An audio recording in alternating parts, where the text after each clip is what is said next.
So hello everyone, once again welcome you all to Edlogics E learning. तो इस साल की बैंकिंग की जो मोस्ट अवेटेड रिक्रूटमेंट थी वो आप सबके सामने आज IBPS ने सुबह रिलीज़ कर दी है। That is IBPS CRP RRB 9। और ये रिक्रूटमेंट ऑफिसर स्केल 1, 2, 3 और ऑफिस असिस्टेंट दोनों के लिए है। तो बात कर लेते हैं हम बाकी एग्ज़ाम में इसकी डिटेल्स क्या हैं, क्या टाइमलाइन है इसकी, आपको कब से कब अप्लाई करना है।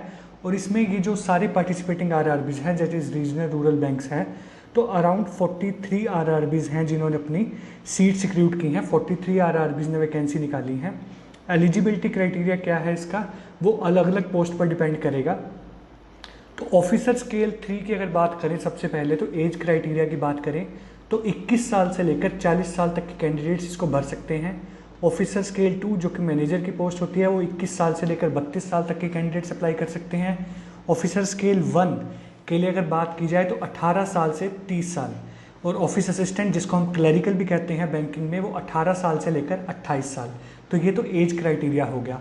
और बाकी कैटेगरीज के हिसाब से यहाँ एज रिलैक्सेशन भी है, जो कि SC/ST के लिए 5 साल का, OBC के लिए 3 साल का, पर्सन विद बेंचमार्क डिसेबिलिटी के लिए 10 साल का। तो आप नोटिफिकेशन में देख सकते हैं, आप अच्छे से उसको रीडअप करिएगा पहले अप्लाई करने से पहले। इसके बाद मेन चीज़ की अगर बात करें हम, इसके बाद मेन चीज़ आएगी आपकी क्वालिफ़िकेशन। जो मेन चीज़ है कि कितनी इसके लिए क्वालिफ़िकेशन रिक्वायर्ड है आपको इस एग्ज़ाम्स को फिलअप करने के लिए, वो हम देखते हैं। तो एजुकेशन, क्वालिफिकेशन और एक्सपीरियंस की बात की जाए तो ऑफिस असिस्टेंट जो कि आपका क्लरिकल लेवल है वो है bachelor degree in any discipline. आपके पास कोई भी डिसिप्लिन में बैचलर डिग्री होनी चाहिए, चाहे वो BA हो, BCom हो, BTech हो, जो मर्जी हो। प्रोफिशिएंसी इन लोकल लैंग्वेज, अगर आप हरियाणा से भर रहे हैं तो हिंदी, पंजाब से भर रहे हैं तो पंजाबी, ये वहाँ की लोकल लैंग्वेज हैं, वो आपको अच्छी तरह आनी चाहिए। डिज़ायरेबल है working knowledge of computer. Then officer scale 1 जो कि असिस्टेंट मैनेजर या आप जिसको PO भी कहते हैं। तो bachelor degree in any discipline from any recognised university, वही बैचलर डिग्री है इसमें। प्रोफिशिएंसी इन लोकल लैंग्वेज और desirable working knowledge of computer. तो इन दोनों पोस्ट के लिए आपके पास कोई भी एक्सपीरियंस रिक्वायर्ड नहीं है। और एक्सपीरियंस कब तक होना चाहिए? 21 जुलाई 2020 तक। 21 जुलाई 2020 जो कि लास्ट डेट है ऑनलाइन रजिस्ट्रेशन की, तब तक आपके पास ये एक्सपीरियंस या ये क्वालिफिकेशन होनी चाहिए। ऑफिसर स्केल 2 की अगर बात करें हम, officer scale 2 general banking manager, तो बैचलर डिग्री चाहिए आपको, उस फील्ड में चाहिए agriculture, engineering, information technology, management, law, economics, ये डिग्री चाहिए। और 2 साल का एज एन ऑफिसर एक्सपीरियंस चाहिए किसी भी बैंक का। देन स्पेशलिस्ट ऑफिसर के लिए बात करें हम तो IT में चाहिए तो आपको बैचलर डिग्री कंप्यूटर साइंस में की होनी चाहिए, BTech की होनी चाहिए या बैचलर ऑफ कंप्यूटर एप्लीकेशंस की होनी चाहिए, और 1 साल का रेलिवेंट फील्ड में एक्सपीरियंस चाहिए। चार्टर्ड अकाउंटेंट का चाहिए तो 1 साल का CA का एक्सपीरियंस, इसी तरह लॉ ऑफिसर के लिए 2 साल का एक्सपीरियंस है, और ट्रेजरी मैनेजर के लिए 1 साल का, मार्केटिंग ऑफिसर के लिए भी 1 साल का एक्सपीरियंस, और एग्रीकल्चर ऑफिसर के लिए 2 साल का। और अगर बात करें ऑफिसर स्केल 3 की जो कि सीनियर मैनेजर की पोस्ट है, तो सीनियर मैनेजर की पोस्ट के लिए आपको 5 साल का एक्सपीरियंस चाहिए। सीनियर मैनेजर की पोस्ट के लिए 5 साल का एक्सपीरियंस। और जो मेजर बात इस बार देखने को आई है, कुछ फीस में चेंजेस आए हैं। तो फीस आपकी जो ऑफिसर स्केल 1, 2, 3 और ऑफिस असिस्टेंट है तो दोनों में सेम। SC/ST और PWD कैंडिडेट्स के लिए पहले फीस होती थी 100 रुपीज़, तो यहाँ 75 का इंक्रीज़ आया है, 100 से 175 हुई है।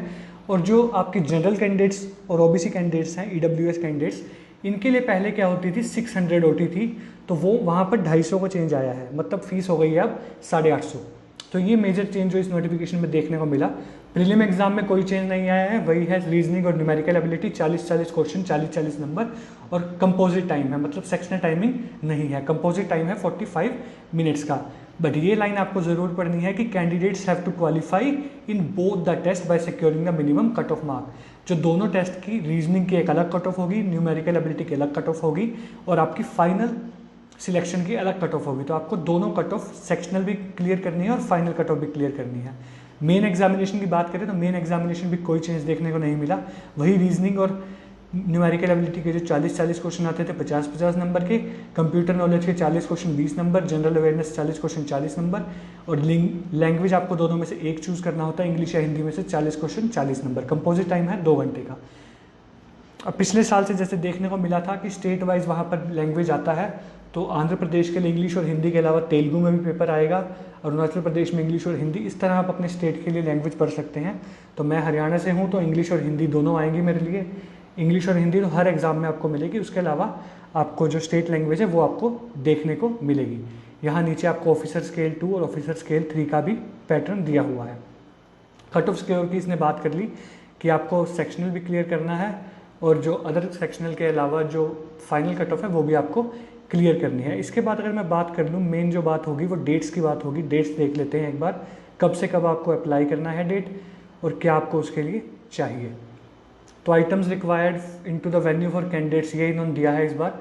कोरोना को मद्देनजर रखते हुए ये इन्होंने गाइडलाइंस बनाई है कि mask, wearing a mask is compulsory, gloves, hand gloves आपको पहन कर जाने हैं, पर्सनल ट्रांसपेरेंट वाटर बोतल चाहिए आपको अपने लिए, पर्सनल हैंड सैनिटाइज़र और अ सिंपल पेन। ये 5 चीज़ें एक्स्ट्रा इस बार इंक्लूड की हैं जो आपको कोरोना के लिए लेकर जानी है। कोरोना को मद्देनजर रखते हुए सोशल डिस्टेंसिंग का पालन करते हुए ये गाइडलाइंस जारी की गई है। रजिस्ट्रेशन के दौरान आपको क्या क्या चाहिए, आपको फ़ोटोग्राफ चाहिए अपनी, और आपको सिग्नेचर चाहिए जो आपके अप्लाई करते हुए अपलोड होंगे आपकी साइट पर। इसके बाद मेन बात कर लेते हैं आपकी कि डेट्स कब से कब तक दी गई हैं। डेट आपको 1 जुलाई से 21 जुलाई तक की डेट दी गई है। आई थिंक एक बार फिर भी कंफर्म कर लेते हैं आपकी साइट पर देखकर, ये रहे dates. Online registration including edit और modification of application by the candidates is 1 July to 21 July. 1 जुलाई से 21 जुलाई तक आप डेट में अपना फॉर्म भर सकते हैं और पेमेंट आप एप्लीकेशन फ़ी की पेमेंट कर सकते हैं। जो प्री एग्जामिनेशन ट्रेनिंग होती है ST, ST और अदर माइनॉरिटी कैंडिडेट्स के लिए, वो 12 अगस्त को तय की गई है। उसके लिए 12 अगस्त को कॉल लेटर्स डाउनलोड कर सकेंगे और 24 अगस्त से 29 अगस्त तक ये कॉल लेटर्स आप डाउनलोड करके वहाँ पर जाकर अपनी ट्रेनिंग कर सकेंगे। नीचे एक नोट डाल दिया इन्होंने, in case it is possible and safe to hold PET। अगर PET कराना सेफ होगा और पॉसिबल होगा तभी कराई जाएगी। और जो प्रीलिम एग्जामिनेशन के लिए कॉल लेटर हैं वो अगस्त में डाउनलोड किए जा सकेंगे और जो प्रीलिम एग्जामिनेशन है वो सितंबर या अक्टूबर 2020 में कंक्लूड कराने की कोशिश की जाएगी। प्रीलिम का रिजल्ट अक्टूबर में, इसी तरह मेन एग्जाम होगा आपका नवंबर 2020 और इंटरव्यूज़ होंगे नवंबर 2020। और प्रोविजनल अलॉटमेंट में कोई देरी ना करते हुए जनवरी 2021 लिखा हुआ है, जो कि मोस्टली हर साल देखने को मिलता है। 1 जनवरी को रिजल्ट आ ही जाता है, मोस्टली ये देखने को मिलता है। तो कोरोना जैसे है चल रहा है देश में, जो रोज़ आप कोरोना की न्यूज़ पढ़ रहे हो, तो उसके बीच में एक न्यूज़ हमारे लिए अच्छी आई है कि वैकेंसीज़ निकाली हैं बैंक्स ने। तो अच्छी खासी लगभग 10,000 प्लस वैकेंसीज़ निकाली हैं clerical, PO scale 1, scale 2, scale 3 के लिए मिलाकर। तो एक बहुत बढ़िया अपॉर्चुनिटी है बैंकिंग कैंडिडेट्स के लिए। अपना फ्यूचर को देखते हुए आगे इसमें आप अप्लाई कीजिए। ये डेट्स आप ध्यान रखिएगा, 1/7 से 21/7, इसके बीच में ही अप्लाई कर दीजिएगा, डेट जाए ना। मैं तो कहता हूँ एक को ही अप्लाई कर दीजिए, जिसने सोच रखा है उसको अप्लाई करने में देरी कैसी। 1 तारीख से ही आप अप्लाई करना शुरू कर दीजिए। तो आज की मेन क्लास ही इसी रिगार्डिंग थी, आपकी RRB नोटिफिकेशन के रिगार्डिंग। तो thank you and have a nice day, apply for it. So hello everyone.